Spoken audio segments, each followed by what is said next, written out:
Hi everyone, Rahul here. In my previous videos, I have explained you about different type of SQL statements like DDL, DCL, TCL and DML and DRL. In this video, we will discuss about different types of SQL constraints. So what is a constraint? A constraint is simply a restriction placed on one or more columns of a table to limit the type of values that can be stored in that column. So now you know how to create a table, how to insert data in a table. But we cannot put a redundant data in a table because in a real world, our front end, back end applications are connected to our database, and we don't want user to put a duplicate or a redundant or incorrect data into these tables. So that's why constraint facility is there in a database. So what are the different types of constraints we have? We have not null constraint, unique constraint, primary key constraint, default constraint, foreign key constraint, and check constraint. So these are six types of constraints we have in SQL. Let's discuss each and every one. First is not null. So not null constraints specify that the column does not accept null values. Here in your example, you can see that we are creating one table persons. Here we are creating a not null constraint on column name and phone number. So it means when we will try to create this table and we'll create a unique constraint on these two columns, a user will not be able to insert null values in these columns. So let's see this in a database. I'm creating a new table here with name persons underscore NN, and I am defining a not null constraint on ID column of this table. So now let's create this table. Person underscore NN table is created. So this is the Oracle data dictionary table user underscore constraints where we can see all the constraints on a particular table. So I'm running a command select star from user underscore constraints where table name equal to persons underscore nn. Why I am giving it lower as because by default the table names are stored in a capital keywords in this data dictionary table of Oracle. So that's why I'm giving a name at lower. So you can see that in user underscore constraints on this table name persons underscore nn, this type of constraint is created and ID is not null. So now when I'm trying to insert a value with null in this column, it will give me an error. You can see that cannot insert null because we have created a not null constraints. Now let's suppose I'm giving any value 1 or 2, anything, any value. Now we are able to successfully insert the row in this table. Now let's have a look at the data. Select star from persons underscore nn. So now I'm able to see the data. So this is not null constraint. The next is unique key constraint. Unique constraint restrict one or more columns to contain unique values within a table. So you can see that in example, we are creating a unique constraint on a phone number. So there is one primary key constraint as well. Although both unique constraint and primary key constraint enforce uniqueness, use a unique constraint instead of primary key constraint when you want to enforce uniqueness of a column or combination of column. That is not the primary key. So whenever we have to create a uniqueness on a column, then we will go with the unique key constraint. So now the commands are here. I'm creating a new table with persons underscore unique name. And here I'm creating a unique constraint on ID column. Let's create this table. Table is created. Let's check whether the constraint is created or not in DBA underscore constraints on user underscore constraints. In any table we can see it's the same table. So you can see that constraint is created and it's a unique constraint. Constraint type is U, that is unique constraint. Now let's try to insert the value. ID I'm giving 1, name A, birth date is sysdate, that's a date function. We will discuss it later in future videos. And here's the phone number. Now when I will try to insert a second row in this table with the same value in ID column, it will throw an error. So you can see that unique constraint violated. So we have created a unique constraint on this ID column. So user will not be able to insert any duplicate value in this column. So that's about the unique key constraint. And guys, don't worry about the commands. Whatever commands I'm trying to write here is, don't worry about that. I will give each and every command for each and every constraints on each and every concept in my description. So if you uh, don't write any command while watching the video, don't worry about it. Just go into the description section and uh, take all the commands from that and run in your database. Just try to understand the concept I'm trying to explain you here. Next one is primary key. So unique key and primary constraints are almost similar, but there are some differences we will discuss in later. Primary key constraint identifies the column or set of columns that have values that uniquely identify in a row in a table. No two rows in a table can have same primary key value. Also, you cannot enter null value in a primary key. So this is the major difference between unique key and primary key. We can insert null value into unique key, but we cannot insert null value in a primary key. So an example, you can see that on ID column, we are creating a primary key constraint. So let's in the database. Now we are creating one table, persons underscore p key. In the DBA constraints table, we can see that on this persons underscore p key table, we have created a one constraint. Constraint type is P, that is primary key constraint. Now let's try to insert one row inserted, and now let's try to insert this another row with same value.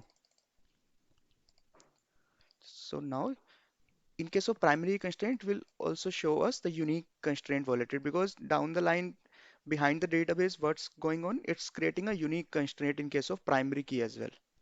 So we will discuss in future in detail when we have to create a unique key, when we have to create a primary key. So for now on, just understand these different types of constraints. Next one is default key constraint. So default constraint specifies the default value for the columns. So you can see in the example table, in country column, we are defining a default constraint with the name Australia. So whenever a user try to insert any row with some country, let's suppose India, he will be able to insert that row, but when he will try to insert any row without the country value, so default value will go into that row. So let's see in the database. I'm creating one table persons underscore def, and I'm creating a default constraint and giving a default value as Australia in country column. So table is created persons def. Now just try to insert a row in a table without inserting value into the country column. So you can see that I am just taking four columns. I'm not taken a country column. So I'm just inserting row values into these four columns and not in country. So what will be the behavior? Default value will go as an Australia. So you can see that default value is going to Australia. But now in another row, I'm giving value in a country as India. So what will happen is India will go. So whenever we give value, that value will go into that table. Whenever we don't provide any value in the column country, Australia will go as by default. This is the default constraint. Next is foreign key constraint. So foreign key is a column or combination of columns that is used to establish and enforce a relationship between the data into two tables. So whenever we have to create a foreign key, there must be a primary key on any table. So in the example, you can see that we have two tables, department and employees. In department, we have created a primary key on a debt ID column. And now in employees table, if we are creating debt ID column, and if we want to relate these tables, to connect these tables, then we have to create a foreign key on debt ID column. So for a foreign key to exist, a primary key should be on other table. So let's see in the detail in database, we are creating two tables, debt P key and employee F key tables. Let's have a look in a DBA constraint table. So in a department P key table, we have created one constraint, that is primary constraint. And in a employees F key table, we have created two constraints, one primary key and one is foreign key. So don't worry about this. If we will not create this, that is fine. Creating a primary key on another table, that if we will not create this, that is fine. But if we are creating a foreign key, we have to give reference to the another table where it is referencing to primary key. So we are creating a foreign key on debt ID column, which is referencing to debt P key table on debt ID column. So this is how we create a foreign key constraint. So that's why in a employee F key table, it's showing two constraints. One is primary key on employee ID and one is foreign key constraint on debt ID column. So now when we try to insert rows into depth so you can see that the two departments we have created, one is admin and one is IT. Now, as we have created a foreign key constraint on employees F key, we are giving a value as 1 in depth ID column. So it means department ID 1 exists. So that's why we will be able to insert this row easily. So you can see that one row inserted.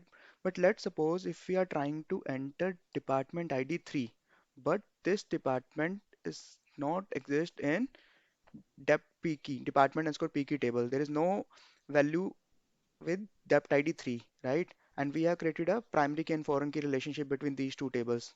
This is also known as parent-child relationship.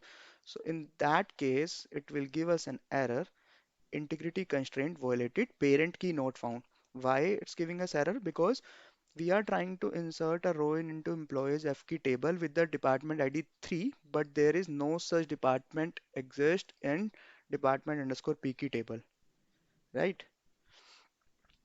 So this is about primary key and foreign key constraints. And the last one is check constraint. So check constraint is used to restrict the values that can be placed in a column. So in the example, you can see that we are trying to create an employees table and just focus on this salary column. We are creating a check constraint, whether the salary should be greater than 3,000 or it and salary should be less than 10,000. So whenever we try to insert any salary outside this range, we will not be able to insert that row. So we have created a one table employees underscore CK and user underscore constraints. You can see that we have created a check constraint. We can create a check constraint by using check keyword. You can see that check constraint is there.